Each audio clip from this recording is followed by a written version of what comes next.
Nelson Mandela já dizia: ninguém nasce odiando outra pessoa pela cor da sua pele. Embora haja conquistas do movimento negro, ainda estamos longe de viver em um país sem racismo. Afinal, como a discriminação racial dificulta o desenvolvimento da sociedade? Começa agora mais um programa Negros em Foco.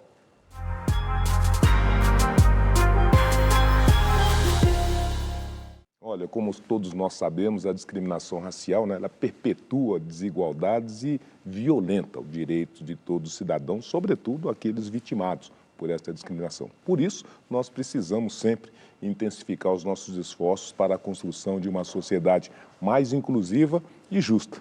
E para conversar sobre isso, para pôr essa discussão aqui em pauta, eu estou recebendo a presença agradabilíssima da doutora Inês Maria dos Santos Coimbra, que desde maio de 2022 é a nossa Procuradora-Geral do Estado de São Paulo, se tornando assim a primeira mulher e a primeira profissional negra a ocupar esse cargo. E também o economista Gil Marcos Clarindo dos Santos, que hoje é o presidente do Conselho de Participação e Desenvolvimento da Comunidade Negra, um órgão da Secretaria de Justiça e Cidadania aqui do nosso estado de São Paulo. Seja muito bem-vindo, um grande prazer tê-la conosco, nossa procuradora.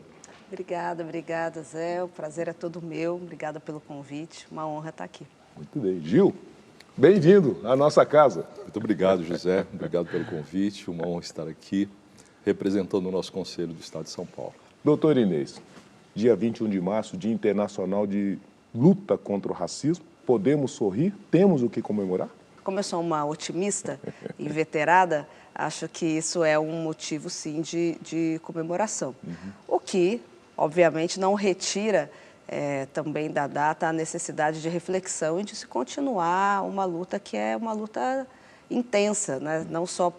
Não só por uma inclusão, mas por informação. Agora, Gil, a doutora Inês está colocando luta, e a luta é uma parte importante das conquistas dessa agenda. As reivindicações dos negros continuam potente, tendo eco dentro das instituições, dentro do governo, dentro da sociedade?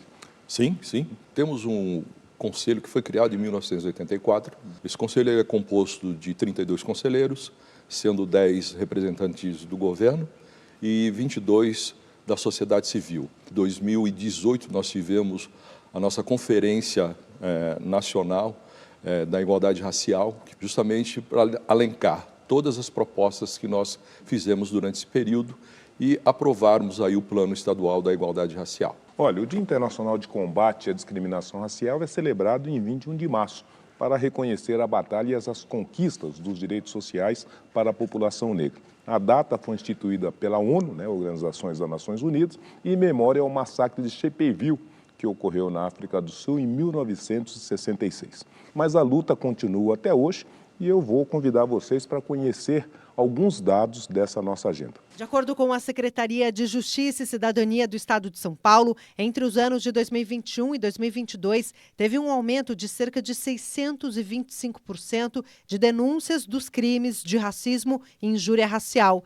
Já o Ministério dos Direitos Humanos diz que os estados de São Paulo, Rio de Janeiro e Minas Gerais são os que mais registram denúncias de injúria racial contra pretos e pardos. Uma pesquisa realizada pelo Instituto Locomotiva revelou que o racismo em transporte público é constante. Dos negros entrevistados, 33% responderam que já sofreram racismo no transporte público. Já 65% dos trabalhadores negros dos transportes foram vítimas de preconceito durante o expediente e 72% dos participantes, brancos ou negros, presenciaram uma situação de racismo nos seus deslocamentos. Doutora Inês, os números estão aí. Houve tempo em que a gente não tinha as informações nem oficiais nem estatísticas. Agora os números estão aí, são latentes e eles enfatizam e reiteram aquilo que a gente observa na cena social. Nós estamos mais equipados, o Estado está mais equipado, está mais atento, está mais interessado nos dados e na produção dessas soluções? Acho que o Estado está mais atento. Acho que o grande ganho é que o racismo está escancarado. O Estado ainda não está completamente equipado para isso, porque é preciso que as políticas públicas sejam enxergadas e construídas a partir do olhar da existência do racismo. Agora, Gil, não está funcionando a participação social da comunidade negra dentro da estrutura do Estado? Não está produzindo as mudanças?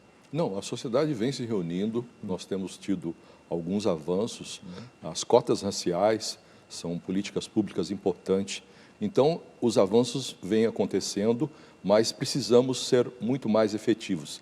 Tanto é que o Conselho ele é subordinado à Secretaria da Justiça, que está aí batalhando para que tenhamos políticas públicas muito mais efetivas e concretas e dê oportunidade para a nossa população. Agora, negra. Gil, tem uma crítica de que talvez dentro do governo não é o local mais adequado para o movimento negro fazer as suas reivindicações, porque ele, afinal, acaba ficando engessado. Você concorda com isso? Independente de ideologia partidária, eu estou aqui para lutar para políticas públicas para a população negra. Obviamente, fazemos os enfrentamentos e as propostas sempre são discutidas com o nosso governo do Estado e também a nossa política pública é sempre levada ao conhecimento da Procuradoria do Estado e o Ministério Público, que é um grande apoiador para as nossas políticas. Agora, os conselhos que foram criados e foram instrumentados ao longo desses anos tiveram dificuldade de implementar algumas ações pela falta de representatividade dentro dos espaços governamentais. Então, isso é uma crítica. Sim. Agora, doutor Inês, a senhora é a primeira procuradora de Estado e uma mulher e profissional negro da história do nosso Estado. E o Gil está dizendo que, olha, estamos dentro do governo, estamos fazendo reivindicações, mas as respostas não vieram. A sua presença é uma manifestação dessa mudança, dessa transformação? É sim, especialmente a minha recondução foi também informada pelo fato de eu ser uma mulher negra. Isso foi algo que o governador Tarcísio levou em consideração, isso foi dito, na nossa conversa isso foi dito, mas acho que a representatividade ainda é muito pequena. Nesse ponto, a gente tem muito o que caminhar. Olha, qualquer negro, independentemente de classe social, pode sofrer com a discriminação racial. Nós fomos às ruas ouvir negros e negras que já sofreram com diferentes tipos de racismo. Vamos ouvi-los. Imagina você entrar em um determinado estabelecimento com a mochila nas costas e alguém copiar pelo rádio. QAP Central, camisa preta, mochila nas costas. Diversas vezes ser seguido no shopping, mais específico uma vez que um vendedor ele chegou para mim e falou que tinha medo de furtos e indiretamente ele falou que ele estava com medo que eu furtasse a loja. Imagina o constrangimento. Uma das coisas que sempre acontece geralmente é que, por exemplo, eu acabei de entrar numa loja, a dona da loja, assim, as funcionárias olham para você, olham para mim a cor e olham, não vai dar nada, né? E veio o segurança e nenhuma funcionária do meu lado. E tipo, eu comprei 3 blusinhas. E a questão é essa, né? Às vezes a gente não percebe, mas o preconceito e a discriminação, ela ocorre o tempo todo de maneiras sutis. Isso me deixa totalmente revoltada, mas é apenas um dos meus dias a dias, né?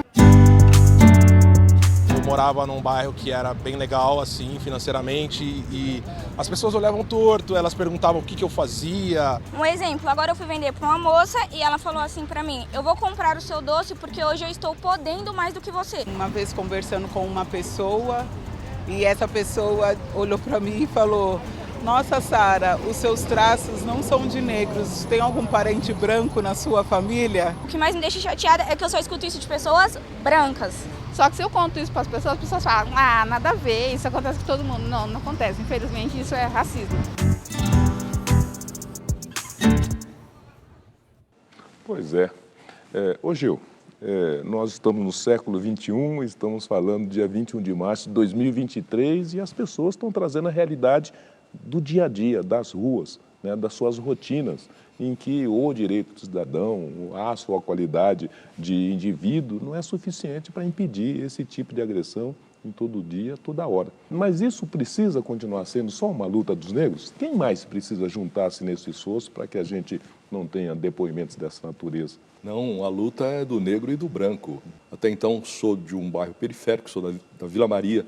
Discriminação nunca tinha sentido.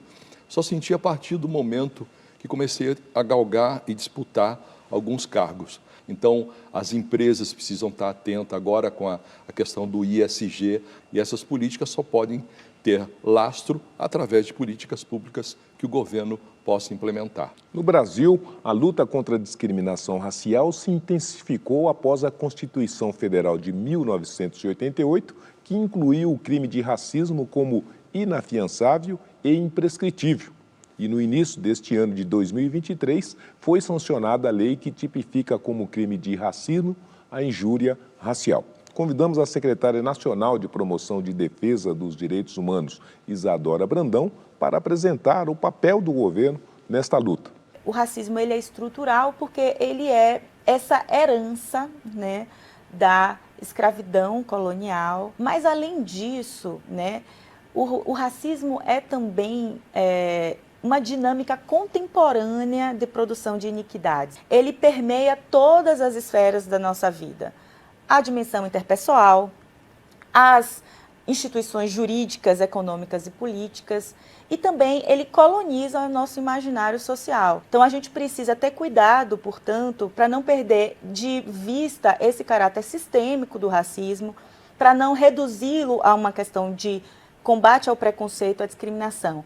Ele é muito maior que isso. A gente tem um desafio de, a partir dessa institucionalidade, né, criar mecanismos de enfrentamento a essa grande engrenagem que é o racismo, né? Então, isso passa desde a contribuição na elaboração de políticas públicas, né, que considerem a realidade específica da população negra, passando também por contribuições na esfera legislativa, no monitoramento, né, da execução dessas políticas públicas. Enfim, há um leque de ações que a gente precisa contemplar, né? O importante é a gente ter em mente o tempo inteiro que o racismo é essa grande espinha dorsal que articula várias lógicas de negação de direitos em nosso país, e garantirmos que essa lente antirracista esteja presente na concepção, na execução e no monitoramento de todas as políticas públicas que nós formos implementar. Nós estamos dizendo que tem Constituição dizendo que o racismo é crime, a lei que diz que racismo é crime inafiançável, crime, mas as pessoas estão dizendo que no simples ato de entrar no supermercado, ainda assim eles são discriminados como pessoas e como cidadão. Por que o direito não consegue garantir e proteger essas pessoas? É um equívoco a gente achar que a gente pode tratar o racismo apenas criminalizando os atos. Ou seja, como se aquela pessoa que praticasse o racismo, ela fosse uma exceção à sociedade. Tratar o racismo como algo à margem da sociedade é um equívoco. O racismo, ele permeia as relações sociais de uma maneira estruturante mesmo. Então, e nesse sentido, eu não acho que o direito conseguiu resolver, entregar a resposta, e eu não acho que criminalizando isso vai acontecer. Agora, sem sombra de dúvida, a gente precisa enegrecer um pouco mais o sistema de justiça, né? Isso, eu acho que traria uma outra perspectiva. É preciso trazer mais cor para essas estruturas. No próximo bloco, nós vamos ver como projetos sociais têm promovido jovens negros a ocuparem seus espaços no ambiente corporativo. É daqui a pouco. Não sai daí, porque o programa Negros em Foco volta já já.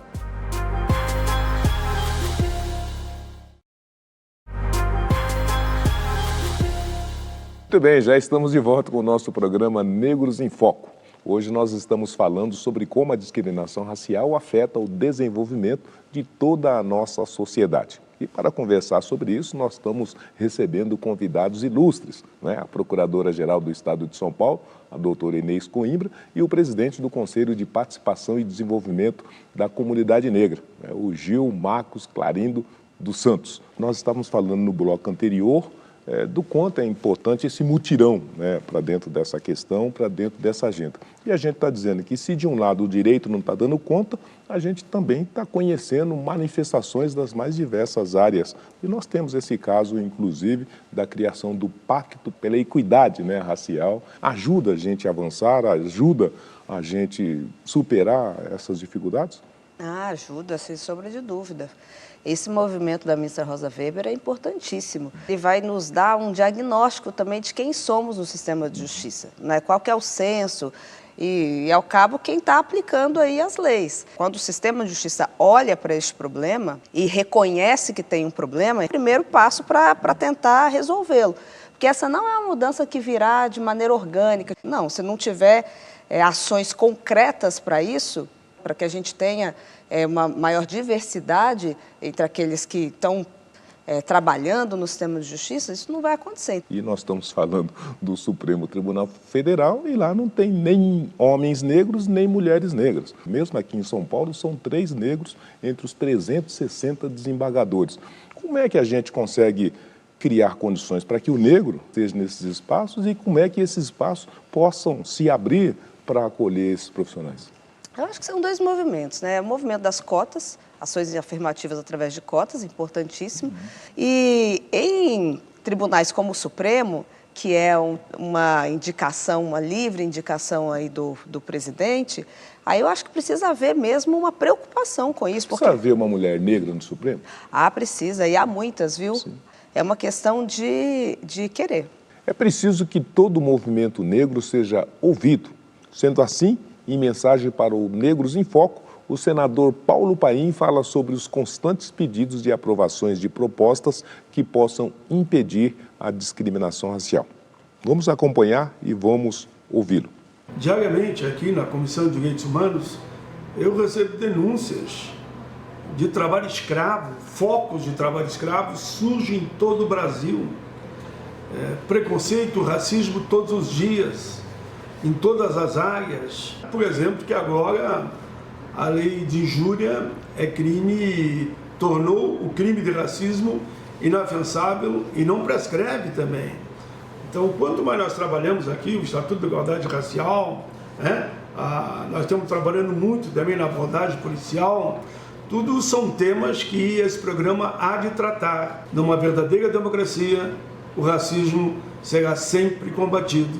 E isso faremos juntos. Agora, doutor Inês, a gente está dizendo que nem tudo são flores nessa agenda. E nós temos esse caso recente daquelas vinícolas do Rio Grande do Sul, onde a gente vê de uma forma muito clara e límpida tudo isso que nós estamos debatendo. Quanto é real e quanto aquilo agride e violenta as pessoas, né? E mais ainda, como ele se apresenta como um recorte desse racismo, no caso também regional. Justamente. Em São Paulo nós temos a Lei 14.187, justamente que pune esses crimes, né, de discriminação racial e esse tipo de comportamento da sociedade. Eu penso que essas empresas elas têm que pagar por tudo que vem cometendo e as pessoas que provocaram esse tipo de discriminação com essas pessoas do norte do país que estão lá fazendo seu trabalho, foram contratados, as empresas que contrataram, se não cumpriram com um contrato, elas devem pagar por isso. Aliás, doutor Inês, o Estado não tem mecanismo, não poderia, da mesma maneira, ter um tipo de uma cláusula antirracista nos seus contratos com fornecedores? Sim, isso é alguma coisa até que está em estudo.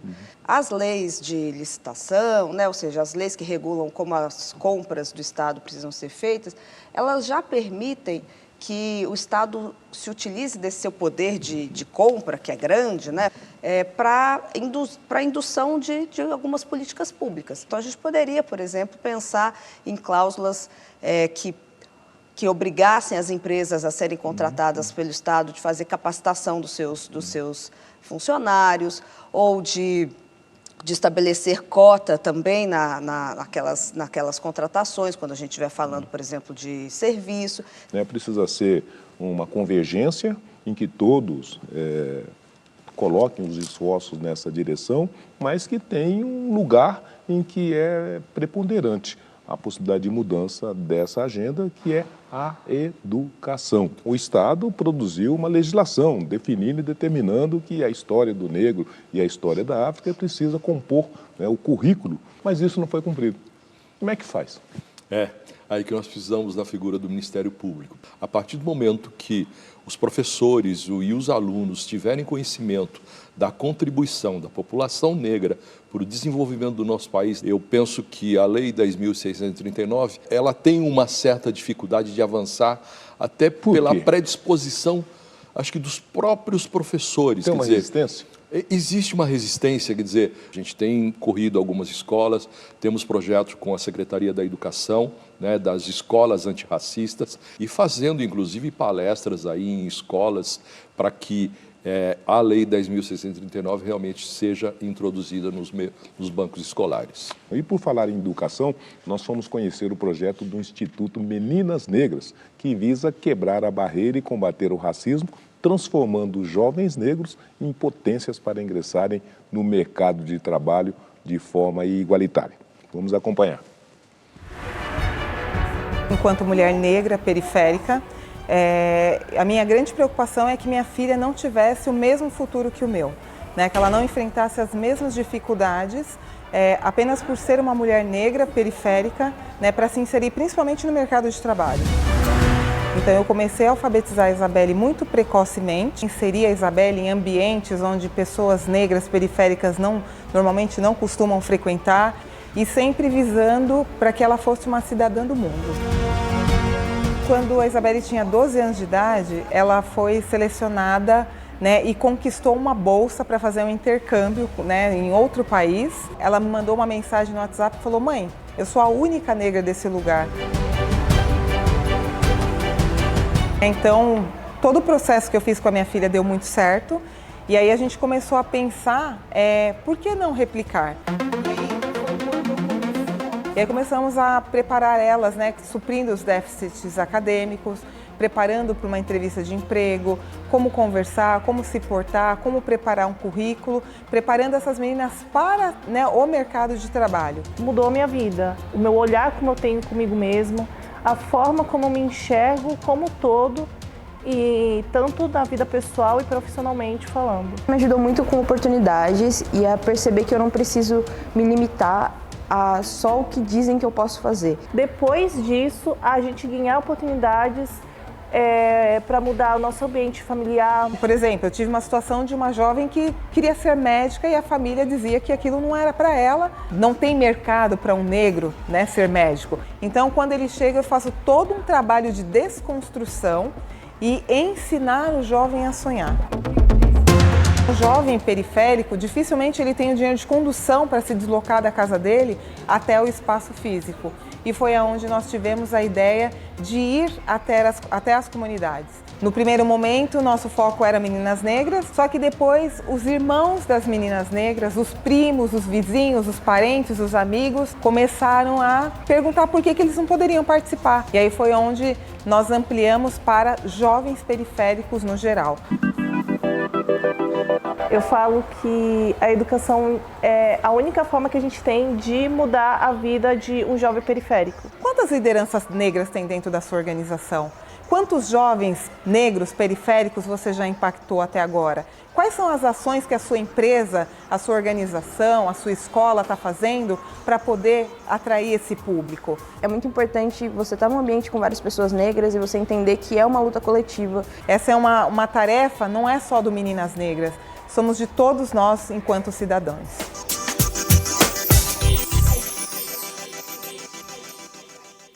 Como é que nós, sociedade, como é que nós, Programa Negros em Foco, a Procuradoria, o Conselho Filial, possa atenuar esse caminho? Eu acho que o caminho como dito aí nesse projeto, procurar criar espaços para que esses jovens possam sonhar, ter oportunidades, né? Tentar diminuir as diferenças. Assim, mesmo no campo do direito, a gente vê alguns movimentos de servidores que se organizam e fazem cursos preparatórios para concurso, enfim, voltados para jovens negros, para jovens periféricos. Como nós podemos criar essas oportunidades para que os jovens possam sonhar, desejar, alcançar esses objetivos que às vezes ficam tão distantes, né? Alguém te limitou para dizer que ser procuradora-geral do Estado não era um lugar para você?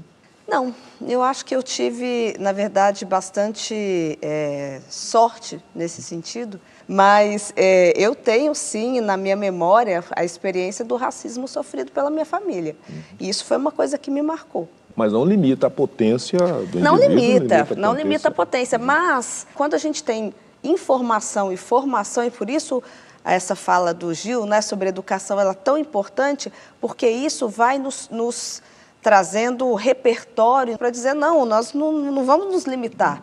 Então, é muito importante que essa formação da autoestima da população negra esteja no foco da educação. Ô Gil, 21 de março de 2023, qual é o seu sonho para 21 de março de 2024, Gil? Eu estive na Fundação Casa e lá eu vendo que a maioria dos jovens são jovens negros. Aí eu me pergunto, né, quando que a gente vai conseguir fazer com que aqueles jovens lá estejam numa escola aprendendo, tanto negros quanto brancos? Se não, obviamente, o mundo do crime vai tomar conta dessa criança. Então, nós vamos torcer para que em 2024, quando nós nos reunirmos para fazer um inventário de 2023, a gente tenha essas boas mudanças, essas boas transformações e essas boas realizações. Né? Nesse dia 21 de março, eu quero dizer muito obrigado a você, doutor Inês, pela presença, mas, sobretudo, pela trajetória e por essa profissional tão competente, qualificada. Então, sucesso, que venham muitos outros sonhos e boas realizações. Obrigada, Zé. Um prazer estar aqui conversando com você sobre esse assunto que é tão importante, que nos marca a todos e que é uma luta de todos. A diversidade é um ganho da sociedade. Tudo bem. Gil, da mesma maneira que o Conselho consiga, não é, tornar realidade todos esses projetos, que continue sendo esse espaço de mudança, de transformação, e que você, pessoalmente, não nos abandone, não nos deixe só. Não, Zé, muito obrigado. A ideia do Conselho é a capilaridade dele nos municípios, para que os municípios possam criar mais conselhos. Essa é uma política e está dentro do nosso planejamento estratégico, fazer com que os municípios tenham mais conselhos e essa discussão racial possa ser estendida ao interior nosso do estado de São Paulo. E a você, caro telespectador, muitíssimo obrigado pela gentileza da audiência. Tenham todos uma ótima semana e até o nosso próximo programa Negros em Foco.